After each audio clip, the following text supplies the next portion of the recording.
देवाभाऊ 2014ला जर मुख्यमंत्री झाले नसते तर या महाराष्ट्रातल्या दुष्काळी तालुक्यांचा दुष्काळ मिटू शकला नसता.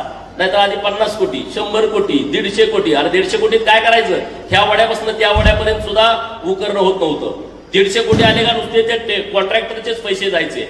देवाभाऊ पहिल्यांदा मुख्यमंत्री झाले आणि पंतप्रधान सिंचाई योजनेमधून मला वाटतं तेव्हा 49,000 कोटी रुपये महाराष्ट्रासाठी आणले आणि त्यामध्ये आपल्या सगळ्या या तालुक्यांचा दुष्काळ कायमचा हटवण्याचं काम केलं. आता टेंबूला 7,000 कोटी तुम्ही दिले. देवाभाऊ तेव्हा जलसंपदा मंत्री होते. परंतु भाऊ मला तर तुमचं एवढं कौतुक वाटतंय. मला आठवतंय तेव्हा ते पृथ्वीराज चव्हाण मुख्यमंत्री होते आणि तुम्ही बोट आणली होती तिथं आणि त्या दुष्काळी तालुक्यात बोटिंग झालं, त्याची मोठी न्यूज झाली होती. आज तुम्ही तिथं तारडी योजना कंप्लीट केली. तिथं आज उरमोडी योजनेचं काम अंतिम टप्प्यामध्ये आलंय. तिथं जिया काट्यापूरचं तुम्ही काम अंतिम टप्प्यामध्ये आणलंय. टेंबू नव्यानं तुम्ही 7,000 कोटी घेतले, त्यातलं बरंच पाणी हे खटावानी मांडला जाणार आहे. पण तुम्हाला अजून टेंबू योजनेचं किंवा तारडीचं जनक वगैरे कोणी म्हणत नाही. अजून त्या जागा रिक्त आहेत. तिकडे सांगोल्यात पण पाणी गेलं, तिकडे पण कुणी जनक नाही. कडेगावला कोण आहे का बाबा? करोड़ों का रिटायरमेंट कॉर्पस और लाखों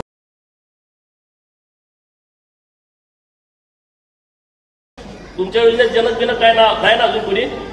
महाराष्ट्रामध्ये इतकं सगळी कामं झाली, परंतु जे काम देवाभाऊनी केलंय ते काम दुसऱ्या कुठल्या मुख्यमंत्र्याला जमलं नाही. मी देवाभाऊचं कौतुक का करतो? आज वाढदिवस आहे त्यांचा. अरे महाराष्ट्राला मिळालेला हा कोहिनूर हिरा आहे आणि जातीपातीच्या पलीकडे जाऊन हा माणूस आपण जपला पाहिजे. त्यांना टार्गेट करण्याचं काम केलं जातं. जेव्हा जेव्हा या महाराष्ट्रामध्ये जातीवाद होतो तेव्हा टार्गेट करण्याचं काम केलं जातं. मी विधानसभेमध्ये माननीय सदाभाऊंनी मी एक विषय आणला होता. काय विषय आणला होता? दूध भेसळ होतीये. सभागृहामध्ये आम्ही सगळ्या आमदारांची भाषणं ऐकायचो की दूध भेसळ होतीये.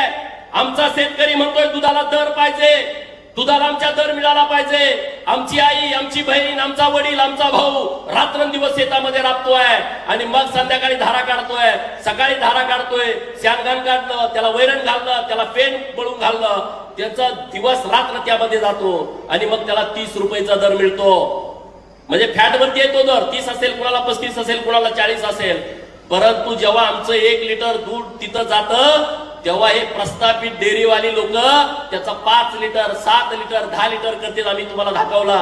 कोण आहे ती लोक? महाराष्ट्रामध्ये दुधामध्ये काम करणारे शेतकरी कोण आहेत? नंबर 1 ला मराठा समाजाचा शेतकरी आहे.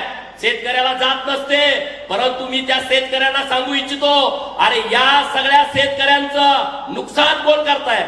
कुणाच्या डेऱ्यात या महाराष्ट्रामध्ये? या प्रस्थापितांच्या डेऱ्या आहेत. 1 टँकर गेला का त्याचा 2 टँकर करणं, 1 टँकर दूध गेलं का त्याचं 3 टँकर करणं. कसा दर मिळणार शेतकऱ्याला? कोण नुकसान करताय? तुमचं सरकार करताय. सरकार नुकसान तुमचं करत नाही. हे जे दूध डेअरीवाले आहेत 1 lakh litre, 1.5 lakh litre, 2 lakh litre, 5 lakh litre. अरे मसरत एवढी नाही, गया तेवढ्या नाही. मग एवढं दूध होतंय कुठला? केमिकलला तुम्ही दूध तयार करताय. इकडे शेतकऱ्यांचं नुकसान करताय आणि तिकडे जो दूधदाला पैसे देऊन दूध घेतोय त्याच्या आरोग्याची हानी करताय. या सगळ्या विषयाकडे तुम्ही आम्ही बघण्याची आवश्यकता आहे. तुम्ही आम्ही बघा. जयभाऊंना माझी विनंती आहे, मी 2 मिनिटच बोलतो. भाऊ तुमच्याकडे इतकं मोठं खातं आलंय आणि गावगाडा सुजलान सुफलान करण्याची जबाबदारी मोठी तुमच्याकडे आली आहे. आणि मी तुम्हाला 2-3 वेळा बोललो, तो विषय तुम्ही मनावरती घ्या. गावामध्ये जी मोठी गाव आहेत तिथं 12 बलुतेदार लोक खूप राहत आहेत. 10 बाय 10च्या खोलीमध्ये राहत आहेत. 3री पिढी गेली, 4थी पिढी गेली, त्यांचं घर मोठं झालं नाही आणि त्यांना अंगण नाही. एखादा लग्नाचा कार्यक्रम करायचा तर त्याच्यानं 50,000 1 लाख रुपये मंगल कार्याला द्यायला नाहीत. आमच्या विट्यामध्ये तर मंगल कार्याला 1 लाखाच्या खाली मिळतच नाही. आणि म्हणून ग्राम विकास खात्याच्या माध्यमातून तुम्ही पहिल्यांदा अशी एक योजना आणा की गावगाड्यातल्या गरीब माणसाला स्वस्तामध्ये 5,000 रुपयात 10,000 रुपये चांगलं मंगल कार्यालय उपलब्ध होऊ शकतं. पहिल्यांदा 200 100 पहिल्यांदा प्रयोग करा आणि मग जर ते योग्य वाटलं, लोकांना त्याचा जर चांगला फायदा झाला तर ती योजना तुम्ही राज्यभर लागू करावी. ही योजना जर तुम्ही लागू केली तर गरीबाच्या घरातलं सुद्धा लग्न हे चांगल्या मोठ्या कार्यालयामध्ये होऊ शकतं. आणि तुम्ही हिंमतवान आहात, तुम्ही धाडसी आहात. तुम्ही प्रस्थापित व्यवस्थेला पायाखाली तुडवलंय. एकदा नाही, 2दा नाही, 3दा नाही, 4 वेळा तुडवलंय. मंत्री झाल्यानंतर आता सदाभाऊले पोटात कळा उठल्या.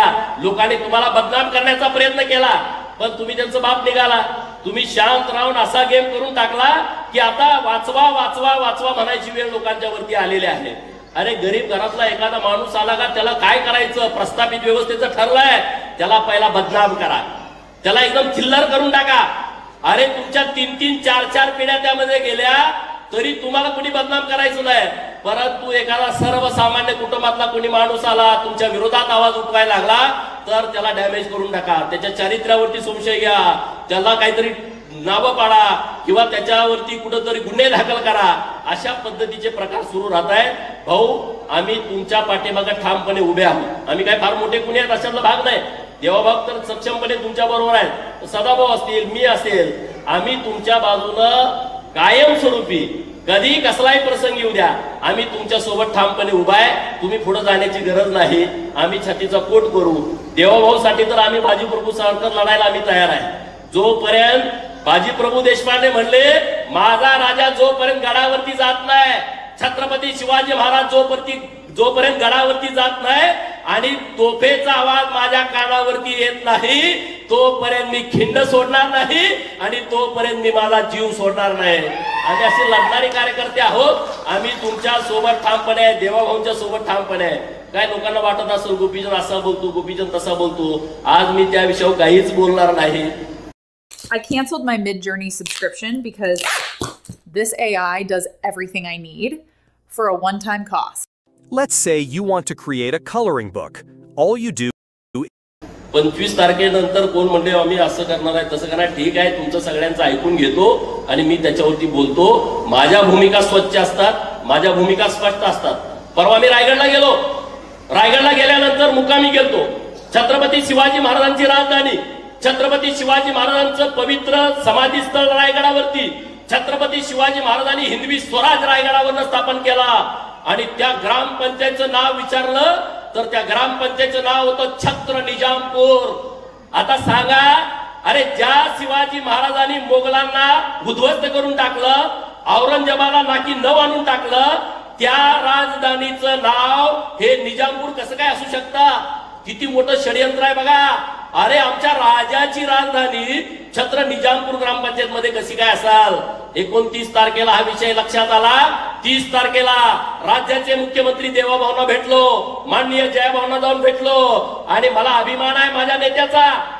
अरे 30 तारखेला भेटलो आणि 18 तारखेला 4:30 ग्राम विकास खात्याचे मंत्री आणि देवाभाऊंनी आदेश दिला आणि छत्र निजामपूरचं नाव बदललं आणि रायगडवाडी ठेवलं. किल्ले रायगड करायचंय त्या ग्रामपंचायतीचं नाव. टेक्निकल विषय होता.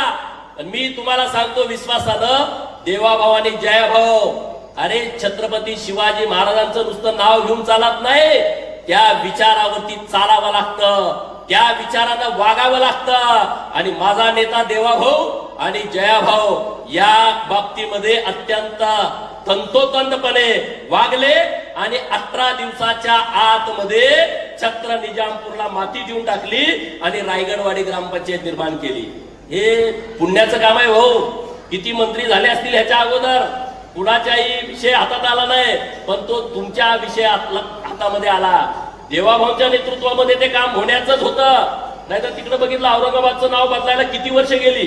88ला बाळासाहेब बोलले होते की मी आता इथून पुढे औरंगाबाद म्हणणार नाही, मी संभाजीनगर म्हणणार. ते नामांकन झालं 2022ला देवाभाऊंच्या आणि एकनाथ शिंदे साहेबांच्या नेतृत्वामध्ये. म्हणजे तुम्ही तर 18 दिवसात बदलली. बाजूला बसले सदाभाऊ. ईश्वरपूरची मागणी किती वर्षाची आहे सम्राट बाबा? किती वर्षाची ईश्वरपूरची मागणी आहे? माग मी आणि भाऊ माननीय मुख्यमंत्री महोदयांना भेटलो.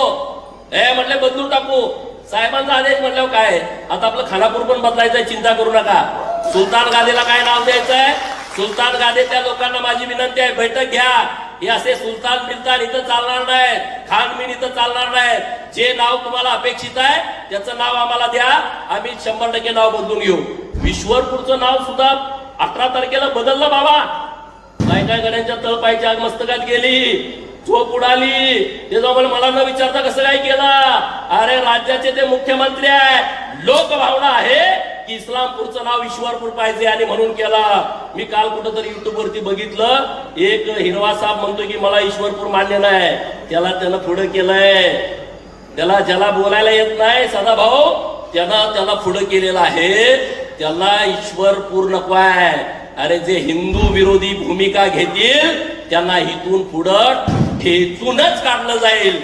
ही आपल्या सर्वांची भूमिका असणार आहे, ही आपल्या सर्वांची भूमिका आहे. भाऊ एकच वाक्य बोलतो, संताजी घोरपडे यांचं स्मारक तुमच्या विधानसभा मतदारसंघामध्ये आहे आणि त्यांचं जन्मगाव हे आमच्या मतदारसंघामध्ये आहे आणि त्यामुळं तुमची जबाबदारी वाढती आहे. संताजी आणि धनाजी छत्रपती शिवाजी महाराजांचे असे जातीवंत मावळे होते की मोगलांना त्या घोड्यांना पाणी पिताना सुद्धा संताजी धनाजी दिसायचे, मावळ्यांना तर दिसत होते. आणि त्या संताजींचं स्मारक आमच्या भाळवणीमध्ये करायचं आहे. ते दुर्लक्षित आहे स्मारक, ते स्मारक आणि तुम्ही तिथलं स्मारक तुमच्या तिथलं, हे दोन्ही स्मारकाचं काम भाऊ तुम्ही हातामध्ये घ्यावं अशी माझी तुम्हाला कळकळीची विनंती आहे. रेवण सिद्धाचं पवित्र मंदिर खानापूर तालुक्यामध्ये आहे आणि लाखो लोक तिथं खानापूरला येतात रेवण सिद्धाचं. आणि बाणूरगडला भैरजी नायकांचं स्मारक आहे. छत्रपती शिवाजी महाराजांचा तिसरा डोळा, स्वराज्याचा तिसरा डोळा. मी परवा रायगडावरती गेलो होतो, माझी छाती अभिमानानं भरून आली. छत्रपती शिवाजी महाराजांचा जो वाडा होता, ज्या खोलीमध्ये छत्रपती शिवाजी महाराज राहायचे, त्या खोलीकडे गेल्यानंतर गाईड बोलला की या खोलीमध्ये येण्याची परवानगी छत्रपती शिवाजी महाराज सोडून त्यांच्या राण्यांना जिजाऊ मासाहेबांना होती आणि तिसरा माणूस होता, त्या माणसाचं नाव होतं बहिर्जी नाईक.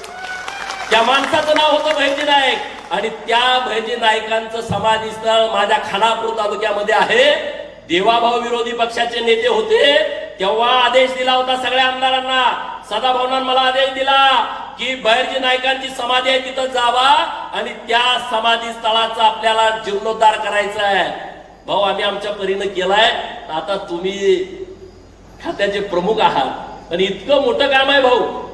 म्हणजे तिकडं मोसादची संघटना आहे ना इस्रायलची, त्या मोसाद संघटनेचा हिरो कोण आहे? बहिर्जी नाईक आहे. आमच्या लोकांना माहित नाही. अरे बहिर्जी नाईक कोण आहे? छत्रपती शिवाजी महाराजांनी अफजल खानाची भेट होती.